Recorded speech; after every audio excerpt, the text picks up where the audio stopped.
Welcome back to part 2 of the Sell, Loan, Keep series here on Talking Wolves. Series where we look through the entirety of the Wolves squad and decide what we would do with them ahead of the 25-26 season.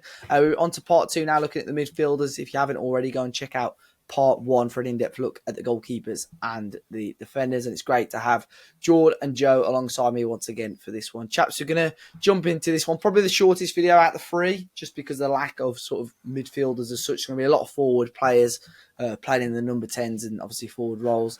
But we'll start off with Marshall Manetsi. Joe, a player that has divided opinion of Wolves fans. Not on here, he doesn't. Yeah, quite considerably. I mean, us 3 are sort of on the same boat. There have been other members of Talking Wolves that have given their thoughts and opinions. But beautiful strike on the final day of the season against Brentford. And no denying that, Vitor Pereira sees him as a solid part of his plans, and no doubt we'll see him again as part of the plans ahead of next season. Yeah. Manetsi's an extension of Strand Larsen, so he's not going to be going anywhere. It works. I think maybe he'll be more of a support option next season. But I think he's a really, really, really good squad player to have. And if you chuck him in the team, I'd be more than happy to see him starting. I think he's been an understated revelation in the team in terms of what he brings off the ball. Even on Sunday, I thought on the ball, it was okay. I thought that he looked improved, and I think he's getting there. And I think his composure's improving, which was always going to take time. He's not a naturally gifted footballer, but he'll work to get there. And I think maybe in France he's got away with the physical side of it, which is really important in the Premier League as well. But I think he's definitely improved on the ball. He will obviously chuck in the odd game where he's absolutely awful, but most players do. I think he's fell into the scapegoat category quite quickly because of the money we probably paid for him, and we probably did overpay for him given how critical he was to what we needed, and that's been proven because they don't grow on trees, players like Manetsi. So he's keep for me. I think maybe he falls back in the pecking order slightly, but there's absolutely no way we're letting him go this summer. Yeah, Jord, I mean, you're a massive fan of Marshall Manetsi, so I think I know what your answer is going to be. Sell. No. No keep. I think, it was interesting to hear Dave Edwards' views on Marshall Manetsi as well as a footballer, and he said exactly pretty much the same as sort of what we've been saying on this podcast. I disagree a little bit with Joe that he's going to be more like, might fall a little bit down on the pecking order. I think everything that Vitor Pereira is saying, I think he's going to be playing. He's going to play most 90 minutes most weeks, and whether people like that or not, swivel, because that's just what's going to happen. He's an extremely effective footballer. He makes the team better. He makes Strand Larsen better, and he does a lot of the donkey work that other players don't want to do. Mm-hmm. So he's an easy keep for me, and I think, I think next year we're going to see a better version of him. I think he'll get more goals than what he's got for this 6 months since he's joined in January, or 4 months, whatever you want to call it. He's an integral part of this team, and I think we'll see more of him next season in a better fashion. Yeah, it's the type of player that we just haven't had at Wolves for a long while. Physical, real beast in that final third, and a player which I think no one expected to be playing where he's playing and how often he's played there. We saw him even play as that sort of forward, like false nine earlier on in his time at the club. But he's pretty much made that role his own. He's been every Vitor Pereira lineup. You just expected to see Marshall Manetsi in there. Yes, there are times, like Joe said, he's struggled, but I think that's because the personnel around him haven't been the right players and people. I think Strand Larsen, plays better when Manetsi's on the pitch, and Manetsi plays better when Jord and Strand Larsen's on the pitch as well. So you would assume Jorgen's still going to be the main number 9 next season. So I think having Marshall Manetsi in there is going to be a given. So I think it's going to be a keep. I'm very interested to see how he gets on, if he improves, what he does different from next season with a full pre-season behind him as well at Wolves under Vitor Pereira. Interesting one coming up now, Bubakar Traore. Jord, not probably, again, there's a lot of players that we mentioned and said this about on the first part, but probably not had the season that he would have wanted or expected. it probably says something that he's been getting more opportunities, or at least been appearing on the bench more than the likes of Tommy Doyle in recent weeks. But I think for a player like him, he needs to be playing more football. I think the only thing that probably keeps him at the club is that in terms of sort of behind Joao Gomes and Andre, who we'll talk about, there's probably only Jean-Ricner Bellegarde, maybe Manetsi, you could say, playing that holding midfield role, but Bubakar's probably the only sort of natural holding midfielder that could probably replace him at the moment. Yeah, for me, he's alone. I think he needs to go out and play minutes. He's been quite injury plagued, recently, and I think we need to see him playing minutes. I think he's too good of a footballer to be sitting on the bench, but he's never going to play over Andre and Gomes.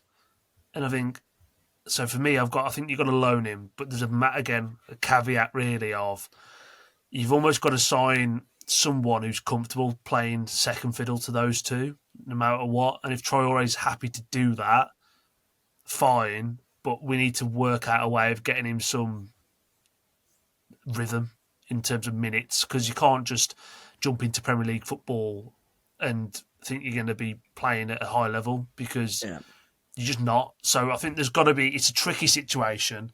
I would loan him because I think there's a footballer there. I wouldn't be surprised if we sold him either, if I'm honest with you, because I think Vita Pereira might have his own sort of profile in midfielders he wants to bring in. But yeah, right now, you're asking me sort of the end of May, I would loan him, but don't be surprised if we sell him.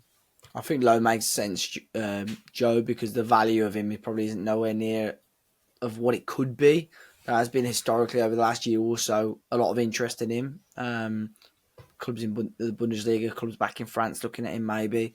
So I think a loan, if he's not going to be part of the plans, a loan it probably makes the most sense.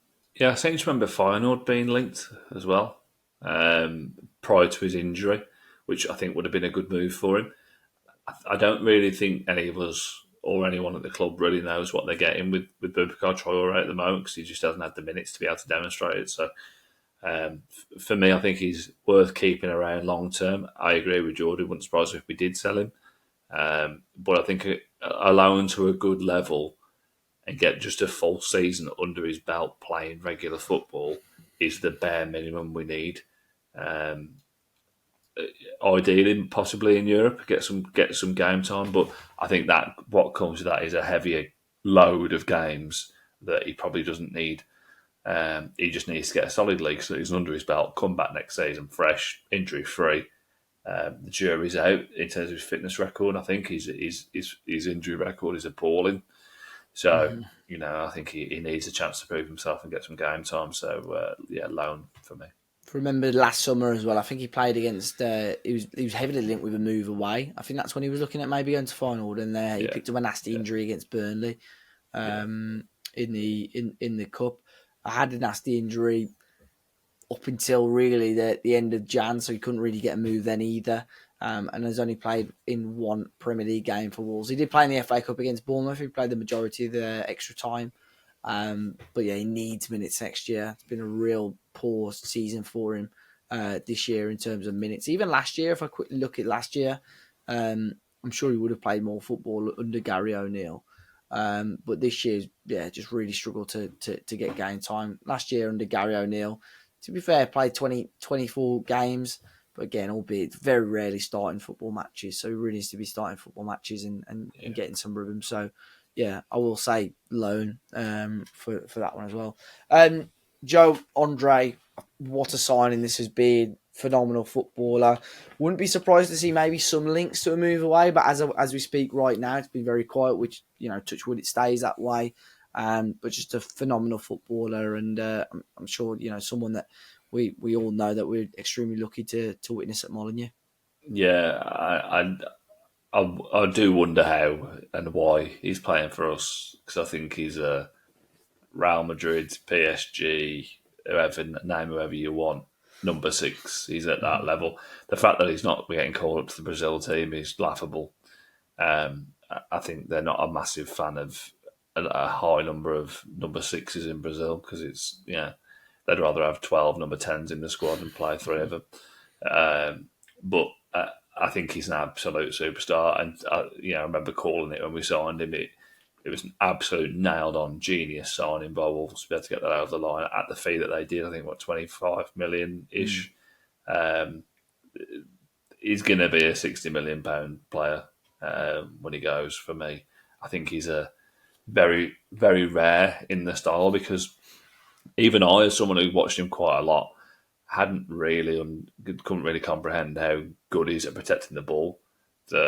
Joao Gomes is probably slightly better, but Andre, with protecting the ball and kind of looking after it and recycling it, and his distribution has probably improved since he came in. He's got a little bit of everything. I genuinely think people talk about him, kind of comparing him to Bruno Guimaraes, players like that, and to be honest, I think he's Sandro Tonali, players like that. He's a step ahead of those players. I'm sorry, he just is. He's got, particularly as a six, he's miles ahead. The only player maybe as a six who's been better or as good as him in the last couple of years in the Premier League maybe Joao Palhinha. I think Joao Palhinha at Fulham did a very similar job, and he kind of brings the height and the attacking threat as well. But Andre is an absolute superstar. He should be playing for Real Madrid, Barcelona. So I'd be absolutely devastated if he left. Yeah, obviously Rodri and other players are, but Rodri. Yeah. Andre's better. I think he's. I personally think he's on a level with Rodri. I don't think there's many players really out Be there. interested to see how he comes back next year. Rodri after quite a nice injury as well. And I know Jord mentioned on part one about Ait-Nouri going to Man City. That's one thing I think Andre would suit Pep. So I don't think he has to coach him at all. He's a Pep player. He's box fresh. He's ready to go into a role at a club like that, because he'll do what he's told, and I think that's really important as a coach, because I remember saying when, I can't remember which centre back was out, but we were short of centre backs. I remember saying Andre played centre back for Fluminense, and he played there regularly. When Fluminense used to go 1-0 up in games, the manager used to regularly drop Andre into the middle of the back three, and they'd always see the game out, because he marshals it. So I think there's a lot more to come from him, and I think next season we've probably got a bit of a free pass this season because he was in and out of the team at the start. But I think next season he'll be playing every week all season, and people will start to see what he offers. And I wouldn't surprise me if he goes next summer. Yeah, Jord, I mean, I'm sure you'll echo pretty much everything that Joe said there, but yeah, phenomenal player, and looking forward to having him. Hope, fingers crossed, for a full season, and starting from the Premier League opener as well. Yeah, he's. I can only echo what Joe said, to be honest with you. I think he's up there, in world football as one of the best sixes. I can't believe for the life of me that Ancelotti's gone in and picking Casemiro over both him and Joao Gomes, but that's a podcast for another day, maybe. Yeah, he's brilliant. I think he could go play anywhere in world football. I think, there wouldn't be many. I think the only player in world football in that position I would swap him for is Rodri. And the only reason why I'm saying that is because, well, Rodri's a Ballon d'Or winner. And I think you got to, you do get offered Rodri. I think you probably would have to take him. It's not a lot, though, is there? Probably, I would say there's not a lot between it from. I think if you asked an average football fan who didn't support Wolves, you think you've crackers. Yeah. But I think any Wolves fan will tell you, he's that good, and I believe he's that good. I think we get 12 months more. We'll get another season out of him, max, out of both of them, because we'll go on to the other one in a minute.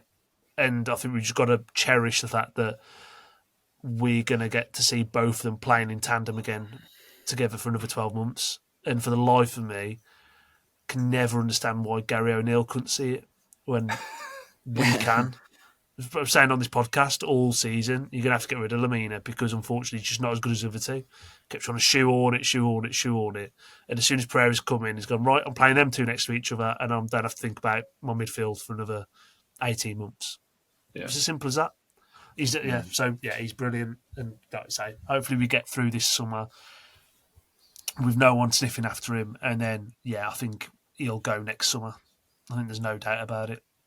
Yeah. Well, fingers crossed we can push on and, who knows, go on to achieve bigger things next year, and gives us maybe the opportunity to keep hold of players like that. But it is very, very difficult, and I'm sure Wolves, in terms of market value and stuff, it's going to be in a much, much better place than or much better value than what we originally signed him for. You look back almost sort of 10 months ago, lads, where there were people that couldn't quite understand why we were signing him because it wasn't really a player or position that we needed to sign, and just a phenomenal footballer now.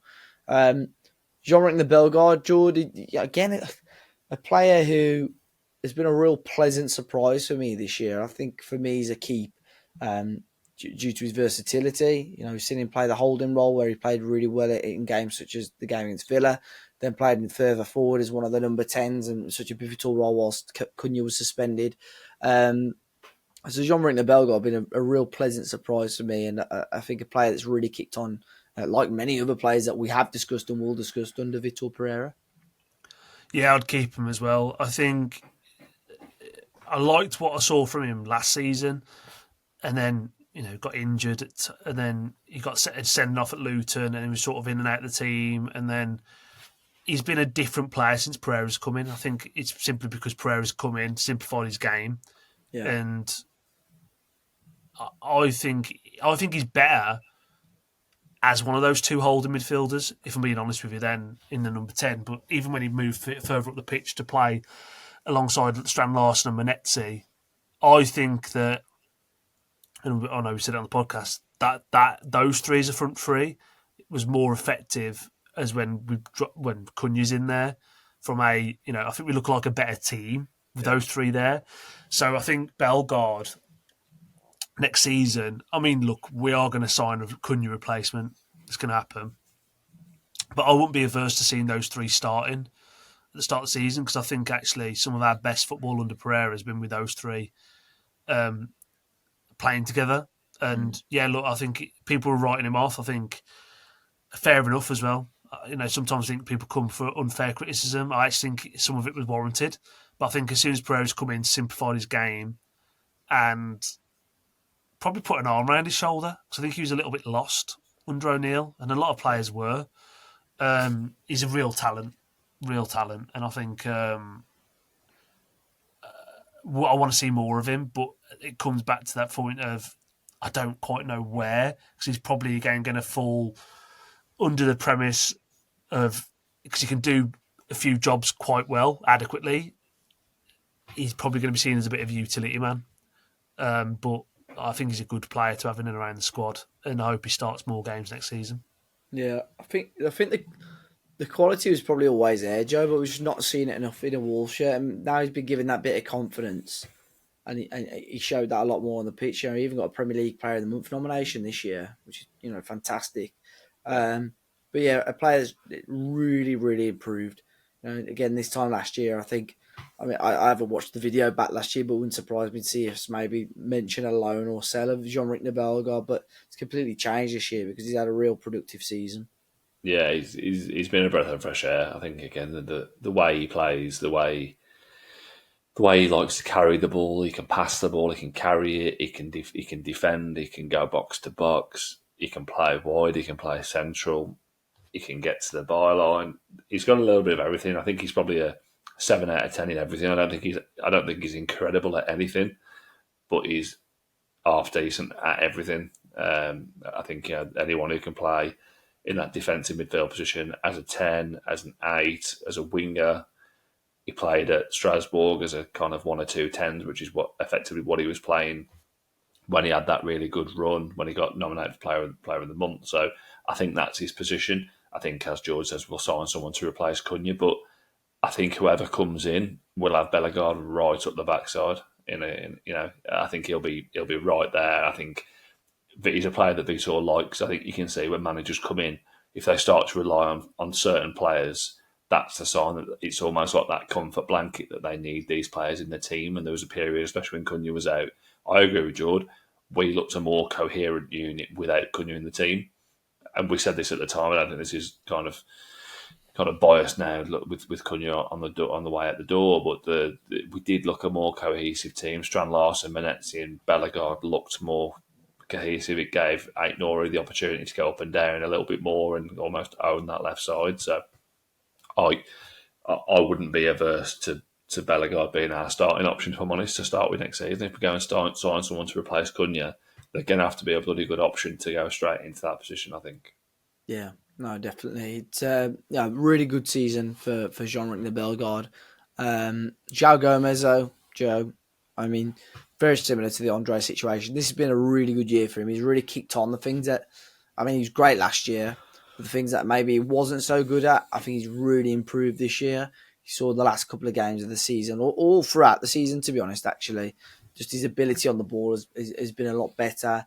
He's starting to look a much more confident player, getting opportunities more often in the Brazil national team as well. It's just, again, another player that's a pleasure to watch and a pleasure to have in a Wolves shirt as well. Yeah, I think Jord mentioned earlier about simplifying players' games, and I think that's what Vitor's done. I think under Gary O'Neill, Joao Gomes, and you saw this on Gary O'Neill's kind of MNF kind of powder puff piece, when he was on there, it was a lot about Joao Gomes starting the press and Joao Gomes doing this and Joao Gomes making diagonal runs and all this kind of stuff. He's just turned him back in. He's an 8, but he's in a simple way. He gets up and down, but he's not. If you look back to when we played Spurs last season, he's scoring 2 goals. He's in both boxes. Obviously, it works every now and again, but when you've got that box midfield and you've got really a lot of the running being done by the front 2, when one of them is not Cunha, obviously when it's Bellegarde and Manetsi, are covering a lot of the running, which is why I think Joao Gomes can pop up every now and again, here and there. He's not making darting runs back and forth. He's making clever runs and finding space rather than just headless chicken, which I think maybe he was last season to a degree. So I think he's come on leaps and bounds, and I loved him before this season, but I think the last 2-3 months of season, definitely he's been our best player by an absolute mile. I know he won player of the season, didn't he? Yeah. But I think there's an argument first half of the season, Cunha was our best player. And I think across the season with his numbers, Cunha was our best player in inverted commas. But the last 3, and obviously Cunha's situation is what stopped him winning player of the season, I think. But the last 3 months of the season, Joao Gomes has been our best player. And he's contributed all over. He plays the game again in the right way. He should be in the Brazil squad. All very similar to what we said about Andre. But the fact that we've got the 2 of them, I think Vitor's found the perfect system, really. And I think we said earlier on in the season that we should be building the team around those 2. And that's what Vitor's done. Our entire structure is based largely on going through them. You see the odd goal, obviously the Agbedu ball straight through to Strand Larsen for Manetsi. We can do that as well, but I think those 2 are so key to our build-up. And I'd imagine next summer they will both go, but this summer let's hope we keep them both.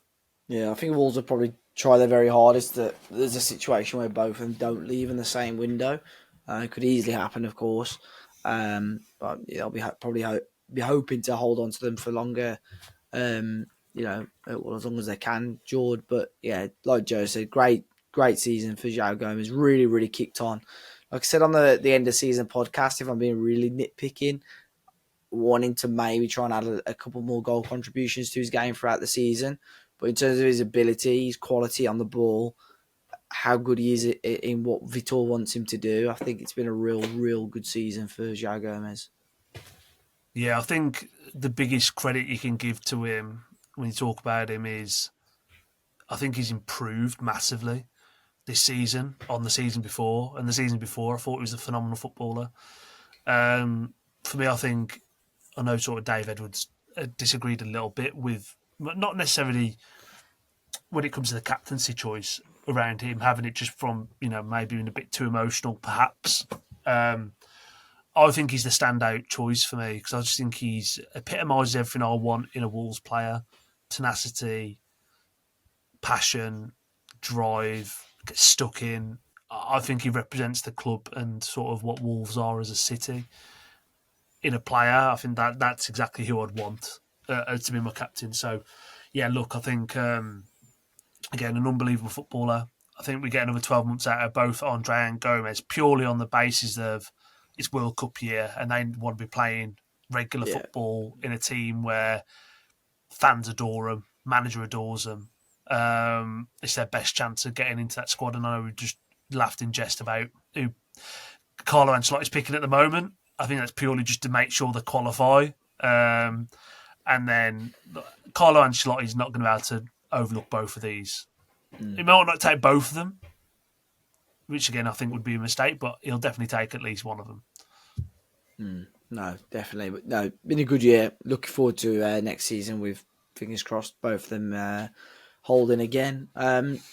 Last few now, boys. Tommy Doyle, Jord, it's pretty obvious he's out of favour under Vitor Pereira. Vitor Pereira doesn't rate him, thinks he's pretty lightweight on the ball. There was potentially the option for him to play a little bit further forward, which hasn't come to fruition under Vitor Pereira.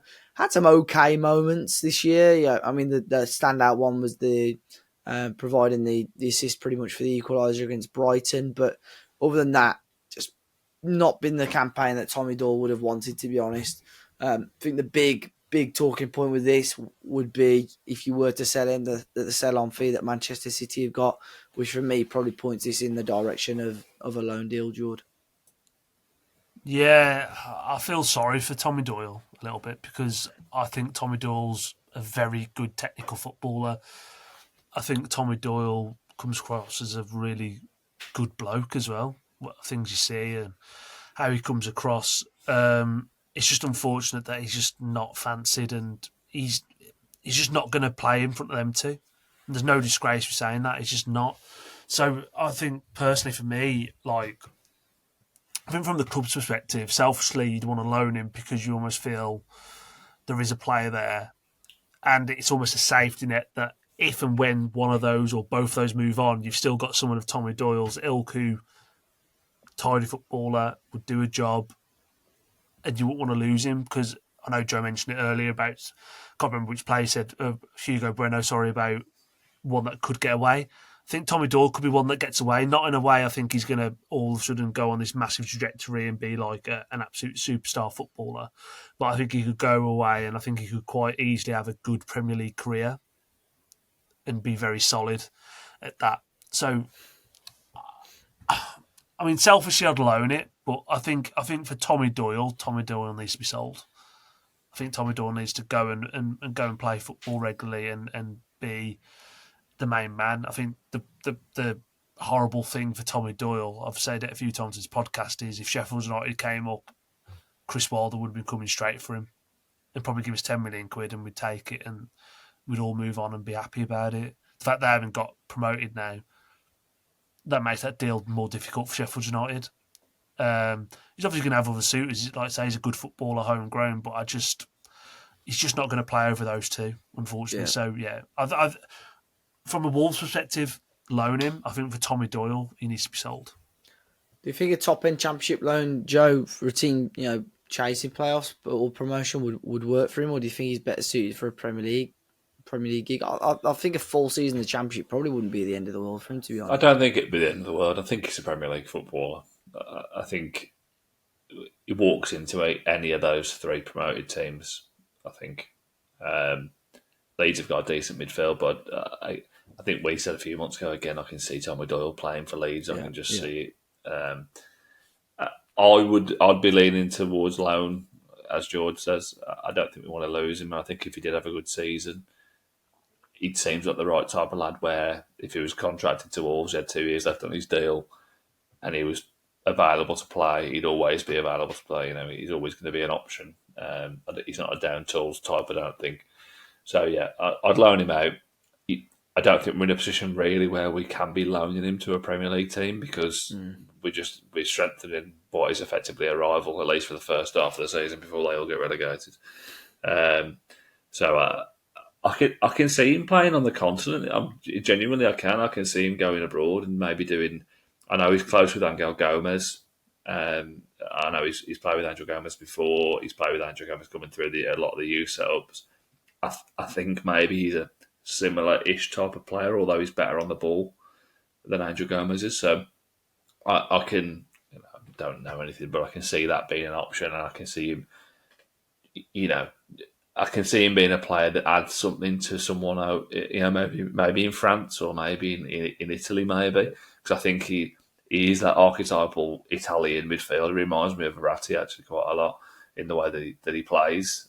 Again, I'd say he's probably better on the ball than Verratti was. I think he's excellent on the ball. I think if he had the engine of, an Andre or a Joao Gomes, which is asking a lot, but if he had the engine of them, he'd be a world class footballer. Because I think striking a dead ball, finding a pass, even he's reading the game when he took the ball off Matt Sweefer at Brighton.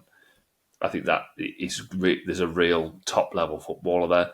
But as George says, every season that he's sat spending on the bench at Wolves, it's just eating into that, and your career runs away with you. So I wouldn't sell him. I really genuinely wouldn't sell him, because I think for the fact he cost us, what, £5 million, was it? Next to nothing. So we don't really benefit from selling him yet. Yeah. So I think it's absolutely nailed on that he gets loaned out, and we probably sign an 8 to go in there. I know we've been linked with various Brazilian 8s, and I think that's probably, without giving any spoilers away on our transfer strategy videos, but I can see that being the way we go. I don't think Tommy Doyle is a Vitor Pereira player, but I do think he's a very, very good one. Yeah, no, I agree on the loan as well. We'll finish off with 2 players currently out on loan at the moment. Tawanda Chirewa, Derby, failed loan for him the first half of the season. Second half of the season, a player again out on loan at Huddersfield. Minutes have been here and there, but not started, every opportunity.